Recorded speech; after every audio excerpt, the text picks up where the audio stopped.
So ನಮ್ಮ ಚಾನಲ್ಗೆ ಸುಸ್ವಾಗತ ಎಲ್ಲರಿಗೂ. ಇವತ್ತು ಸಮ್ಮರ್ ಸೆಮಿಸ್ಟರ್ ಬಗ್ಗೆ ವಿಡಿಯೋ ಇದು ಭಾಳ ಇಂಪಾರ್ಟೆಂಟು. ಲಾಸ್ಟ್ವರೆಗೆ ಎಲ್ಲರಿಗೂ ನೋಡಿ, ಕಂಪ್ಲೀಟ್ ಮಾಹಿತಿ ಸಿಗುತ್ತೆ. ಸೊ ನಮ್ಗೆ ಗೊತ್ತಿರೋಂಗೆ ಇದು ಫಸ್ಟ್ ಇಯರ್ ಸ್ಟೂಡೆಂಟ್ಸ್ಗೆ ಇದು ಅನ್ವಯ ಆಗುತ್ತೆ. ಇಲ್ಲಿ ಏನಂದರೆ ಮಿನಿಮಮ್ 14 ಕ್ರೆಡಿಟ್ಸ್ವರೆಗೆ ಸಬ್ಜೆಕ್ಟ್ ತೊಗೊಬೋದು, ಫಸ್ಟ್ ಸೆಮ್ಮು ಮತ್ತು ಸೆಕೆಂಡ್ ಸೆಮ್ ಸೇರಿ. ಸೊ ಇಲ್ಲಿ ಏನಂದರೆ 2 ಥರ ಸ್ಟೂಡೆಂಟ್ಸ್ಗೆ ಇಲ್ಲಿ ಸೆಲೆಕ್ಟ್ ಮಾಡಿದ್ದಾರೆ ವಿ ಟಿಯಿಂದ. ಒಂದು ಇವಾಗ ಐ ಎ ಮಾರ್ಕ್ಸ್ ಇರಲ್ಲ, ಅವರು ಡಿಟೈನ್ ಆಗಿರ್ತಾರೆ ಅಂಥ ಸ್ಟೂಡೆಂಟ್ಸು, ಮಿನಿಮಮ್ ಐ ಎ. ಎರಡನೇದೇನೆಂದರೆ ಅಟೆಂಡೆನ್ಸ್ ಇಲ್ಲದೆ ಡಿಟೈನ್ ಆಗಿರ್ತಾರೆ, ಅಂಥ ಸ್ಟೂಡೆಂಟ್ಸ್ಗೂ ಕೂಡ ಇದು ಚಾನ್ಸ್ ಇದೆ.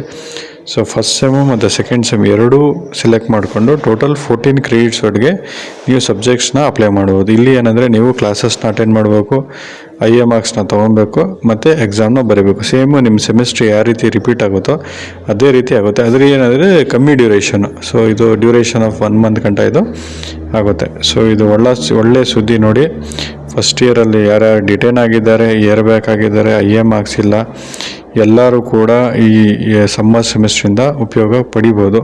ಸೊ ಇದೇ ರೀತಿ ಒಳ್ಳೆ ಅಪ್ಡೇಟ್ಸ್ಗಳನ್ನ V T university related, examination, revaluation, photo copy ಏನೇ ಇರ್ಬೋದು ನಮ್ಮ ಚಾನಲಲ್ಲಿ ಎಲ್ಲ ಸಿಗುತ್ತೆ. ನೀವು ತಪ್ಪದೆ ಎಲ್ಲರೂ ಸಬ್ಸ್ಕ್ರೈಬ್ ಮಾಡಿ, ನಿಮ್ಮ ಫ್ರೆಂಡ್ಸ್ಗೆ, ಕ್ಲಾಸ್ಮೇಟ್ಸ್ಗೆ ಎಲ್ಲರಿಗೂ ಇದನ್ನು ಶೇರ್ ಮಾಡಿ. ಯಾಕಂದರೆ ಭಾಳ ಇಂಪಾರ್ಟೆಂಟ್ ಅಪ್ಡೇಟ್ ಇದು ಇಯರ್ ಬ್ಯಾಕ್ ಸ್ಟೂಡೆಂಟ್ಸು ಮತ್ತು ಡಿಟೈನ್ ಆಗಿರೋ ಸ್ಟೂಡೆಂಟ್ಸ್ಗೆ. ಧನ್ಯವಾದಗಳು.